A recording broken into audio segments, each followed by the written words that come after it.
সর্বশ্রেষ্ঠ সূরা হলো সূরাতুল ফাতিহা, যেটা ছাড়া সালাত আদায় হয় না। এটা পড়বেনই আপনি। এটা পড়লে আপনার সাথে কথা বলবেন কে? মুসলিম শরীফের হাদিস, আল্লাহ বলছেন, নবী বলেন, কুসিমাতিস সালাতু বাইনি ওয়া বাইনা আবদিন নিসফাইন, আমার মধ্যে বান্দার মধ্যে সালাতকে দুই ভাগে ভাগ করে নিয়েছি। বান্দা এক ভাগ বলবে, বাকিটা আমি আল্লাহ উত্তর দিয়ে দেব। আপনি যখন বলবেন আলহামদুলিল্লাহি রাব্বিল আলামিন, আল্লাহ বলেন হামিদানি আবেদি, আমার গোলাম আমার প্রশংসা করছে। আপনি যখন বলেন আর রহমানির রহিম, আল্লাহ বলেন মাজ্জাদানি আবদি, গোলাম বড়ত্ব বর্ণনা করেছে। আপনি যখন বলেন মালিকি ইয়াউমিদ্দিন, আল্লাহ বলেন আসনা আলাইয়া আবদি, আমার উপর প্রশংসার ফুল ঝুড়ি দিচ্ছে। আপনি যখন বলেন ইয়্যাকা না'বুদু ওয়া ইয়্যাকা নাস্তাঈন, তোমারই ইবাদত করি, তোমার কাছে ভিক্ষা চাই, আল্লাহ বলেন হাযা বাইনি ওয়া বাইনা আবদি ওয়া আবদি মা সাআল, এটা আমার মধ্যে গোলামের মধ্যে, গোলাম আমার ইবাদত করবে, গোলামের সব প্রয়োজন আমি পূরণ করে দেব। কেমন আছেন আপনারা? হ্যাঁ, আলহামদুলিল্লাহর হালত তো বেশি ভালো দেখতেছি না। জোরে চিৎকার করে বলেন কেমন আছেন? জান্নাতের প্রথম শব্দ কি হবে? আলহামদু। কোরআন শরীফের প্রথম শব্দ, সূরা আনআমের প্রথম শব্দ, সূরা কাহফের প্রথম শব্দ, সূরা সাবার প্রথম শব্দ, সূরা ফাতিরের প্রথম শব্দ, কিয়ামতে পাল্লায় সওয়াব মাপার প্রথম শব্দ। জান্নাতে ঢুকবে সবার আগে তারা যারা বেশি বেশি আলহামদুলিল্লাহ পড়ে। থাকবেন তো এটার উপরে? থাকবেন? আল্লাহর প্রশংসা ছাড়া আমাদের আর কোনো উপায় নেই। প্রশংসা যত বেশি, নেয়ামত তত বেশি। কারা কারা প্রশংসা বেশি করে করবেন একটু হাত তুলে দেখায়া দেন। আল্লাহ হাতগুলো কবুল করেন। আরো চিৎকার করে বলেন আমিন। হাতগুলো নামাই, তিনটা দোয়া করে তারপরে সামনের দিকে যাব। একটা দোয়া আকাশের আরশ পর্যন্ত সবগুলো দুয়ার খুলে দেয়। রাসূল এটা পড়তেন, পড়েন আল্লাহু আকবার কাবীরা, আলহামদুলিল্লাহি কাসীরা, সুবহানাল্লাহি বুকরাতাও ওয়া আসীলা। 2 নম্বর দোয়া রাসূল পড়তেন, মা জুয়াইরিয়া থেকে বর্ণিত, মুসলিম শরীফের হাদিস। একবার পড়বেন, কিয়ামত পর্যন্ত সওয়াব লেখা হতে থাকবে। 3 ব্যক্তি সওয়াব পাবে না। কয় ব্যক্তি? 1, বেনামাজি। বেনামাজির জন্য আল্লাহর কোনো নেয়ামত নেই।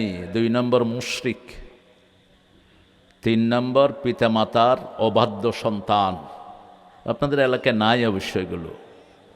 শিরক আসেনি তো, ঘরে ঘরে শিরক। তাবিজের ব্যবসার রমরমা, সবগুলো খুলে ড্রেনে ফেলে দিবেন। সৌদি আরবের পুলিশের জ্ঞানও আমাদের হুজুরগুলোর নেই। সূরা পড়ে ফু দিবা, এটা দিয়েছেন সাহাবায়ে কেরাম। 1 ফু দিয়ে 30টা ছাগল নিয়েছেন আবু সাঈদ খুদরি রাদিয়াল্লাহু আনহু। কয়টা ছাগল? 30টা। আপনি তাবিজ লিখে কয় পয়সা পান? পয়সা দেয়ও না। শিরক করব না, পিতামাতার খেদমত করব, যদিও কাফের হয়। সাহিবহুমা ফিদ দুনিয়া মা'রুফা, সবচেয়ে ভালো ব্যবহার পাওয়ার যোগ্য হলো আব্বা এবং আম্মা। পড়েন সুবহানাল্লাহি ওয়া বিহামদিহি আদাদা খালকিহি ওয়া রিদা নাফসিহি ওয়া জিনাতা আরশিহি ওয়া মিদাদা কালিমাতিহি। 3 নম্বর দোয়া একজন সাহাবী পড়েছেন, আল্লাহ বলছেন আমি নিজ হাতে এটার পুরস্কার দিয়ে দেব। সুবহানাল্লাহ। আরো আস্তে কর। কোন ইবাদতের পুরস্কার নিজ হাতে দিবেন? এই যে রোজা রাখলাম, রোজার পুরস্কার নিজ হাতে দিবেন কে? আরেকটা পুরস্কার আছে রোজাদারের জন্য। আল্লাহ বলছেন, নবী বলে দেন, আনা আজজি বিহ আও উজজা বিহ, আমি রোজাদারের জন্য নিজ হাতে পুরস্কার দেব, অথবা আমি আল্লাহ নিজেই রোজাদারের পুরস্কার হয়ে যাব। 6টা রোজা শুরু করেছেন তো? হ্যাঁ, পরে করবা কেন? সব সময় আল্লাহর কাজকে আগে করবা, তাহলে আল্লাহ তোমার কাজটা করে দিবেন। রাসূল বলছেন যে আল্লাহর কাজ করে, তার কাজ করে দেন কে? সব কাজের আগে কার কাজ? আল্লাহর কাজ। আগে সলাত, আগে কি? সলাত। কুল ইন্না সলাতি ওয়া নুসুকি ওয়া মাহইয়ায়া ওয়া মামাতি লিল্লাহি রাব্বিল আলামিন। কিন্তু আমরা নামাজটা অপশনাল রেখেছি, সময় পেলে পড়লাম, নাইলে নাই। মরে দেখো কি অবস্থা হয়। অনেক সুন্দর একটা আয়োজন এখানে করেছেন। কামান্না, কামান্না অর্থ কি? গ্রামের নাম, অর্থ নাই। অর্থ জেনে নিয়েন। রাসূল অর্থ না জানলে থাকতেন না ওই এলাকায়। মদিনার অর্থ ছিল খারাপ, ইয়াসরেব। গিয়ে এটার উপরে অপারেশন চালিয়েছেন। তিরমিজির এক সহিহ বর্ণনা, কোনো এলাকায় গেলে যদি এলাকার নাম খারাপ হতো চলে যেতেন ওই এলাকা থেকে, অথবা এলাকার নাম পরিবর্তন করে দিতেন। কোনো মানুষ যদি বাজে নামের পেতেন, নাম পরিবর্তন করে দিতেন। এক মেয়ে আসলো, রাসূল জিজ্ঞেস করলেন, মা ইসমুকে, তোমার নাম কি? বারাআ, আমার নাম হলো মুক্ত। রাসূল বললেন, কাইফা আনতা বারাআ, তুমি মুক্ত কেমনে? আমাদের উপর হুকুম আছে কার?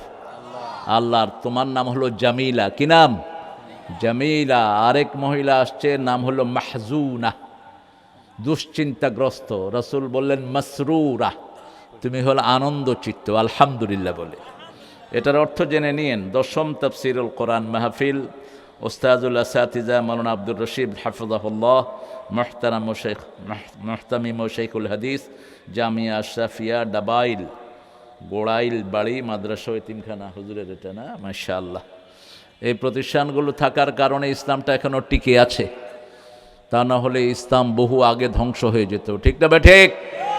দেওবন্দের কারণেই উপমহাদেশে ইসলামের প্রসার এবং প্রচার ঘটেছে।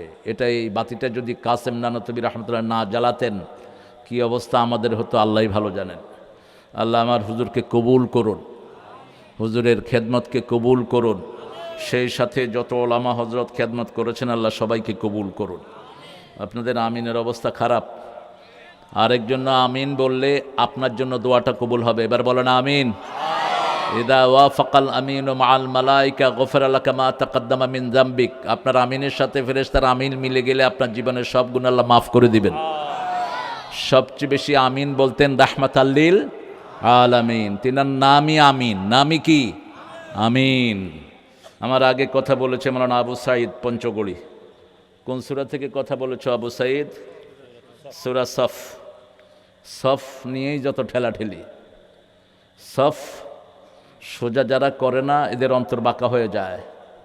রাসূল সালাতে দাঁড়িয়ে পিছনের দিকে ঘুরতেন একামতের পরে। মিশকাতে এসছে কিতাবুস সালাতের ভিতরে হাদিসটি।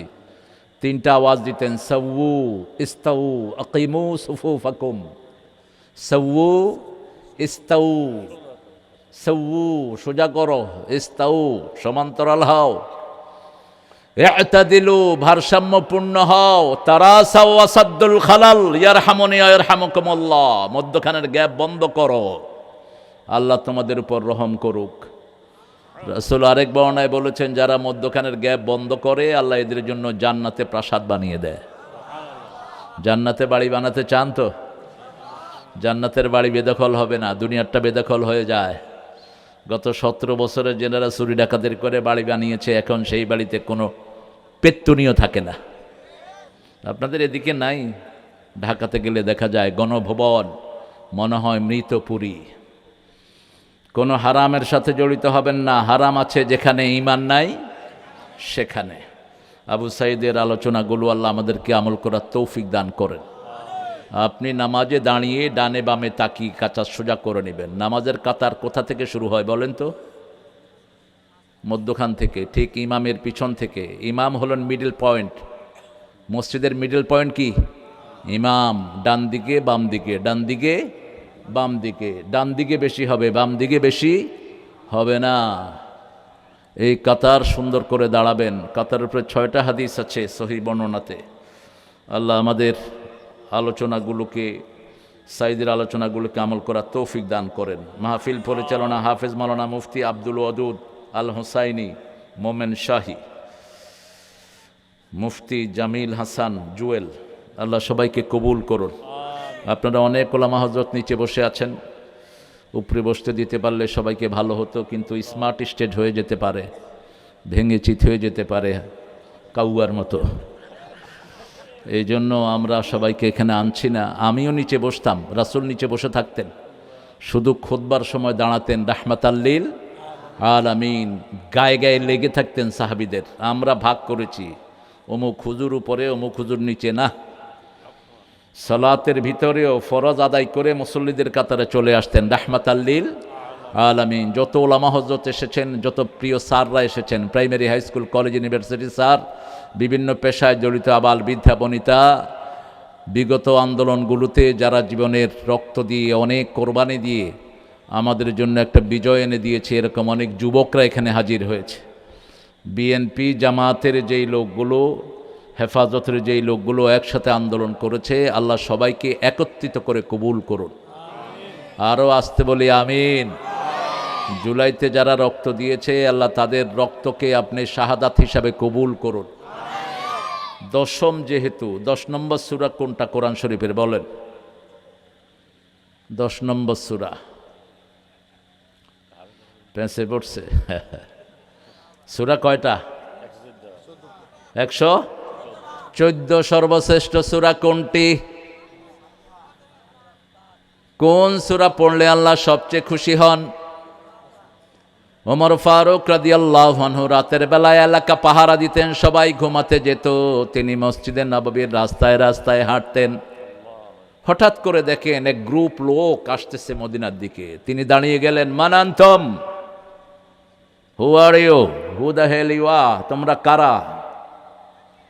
পৃথিবীর সবচেয়ে সাহসী মানুষ রাসূলের পরে ছিলেন ওমর ফারুক রাদিয়াল্লাহু। রাসূল বলছেন, বুখারীর হাদিস, ওমর তুমি যখন রাস্তায় উঠো শয়তান পালিয়ে যায়। সুবহানাল্লাহ বলেন না? যদি দেখে ওমরের রাস্তায় উঠেছেন, অন্য রাস্তায় ভাগে শয়তান। সেই ওমর ফারুক রাদিয়াল্লাহু আনহু, বিশাল সাইজ, শরীর ছিল অনেক বড়, শক্তি ছিল অসীম শক্তি, মাথার সামনে ছিল চুল কম, ঘাড় পর্যন্ত চুল ঝুলানো, বুক ভরা দাড়ি। দাঁড়িয়ে বলছেন, মান আনতুম। অন্ধকার ভিতর থেকে একজন বলছেন, নাহানু মুসলিমুন, আমরা মুসলমান। তিনি প্রশ্ন ছুড়ে দিলেন, দাল্লানি আযামু সূরা মিনাল কোরআন, তোমরা যদি মুসলমান হও, কোরআনের সর্বশ্রেষ্ঠ সূরা আমাকে বলো। ভিতর থেকে একজন বলেন, হিয়া সাবআম মিনাল মাসানি ওয়াল কোরআনাল আযীম। সূরা হিজরের 87 নম্বর আয়াত বলে দিলেন। এবার তিনি বললেন, আযামু আয়া মিনাল কোরআন, কোরআনের সর্বশ্রেষ্ঠ আয়াত কোনটি বলো?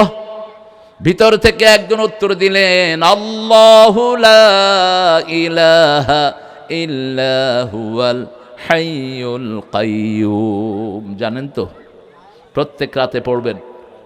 যদিও হাদিসের রাবি হলো শয়তান। রাবিকে?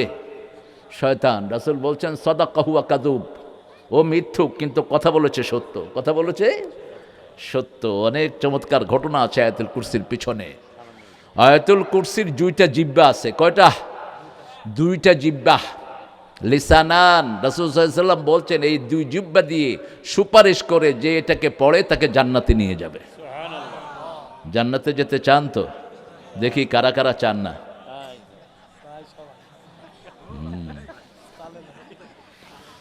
আল্লাহ আমাদের সবাইকে জান্নাতি বানায় দেন। জান্নাতের চাবি কি? চাবি কি? এটা যেন মনে থাকে। চাবি ছাড়া গেলে মোটরসাইকেলই খোলে না। অল্প পয়সার মোটরসাইকেল, এত দামি জান্নাত খুলবেন কেমনে? চাবি নিয়ে যেতে হবে। এবার বললেন, আসকাল আয়া মিনাল কোরআন, কোরআনের সবচেয়ে ভারী আয়াত বলো।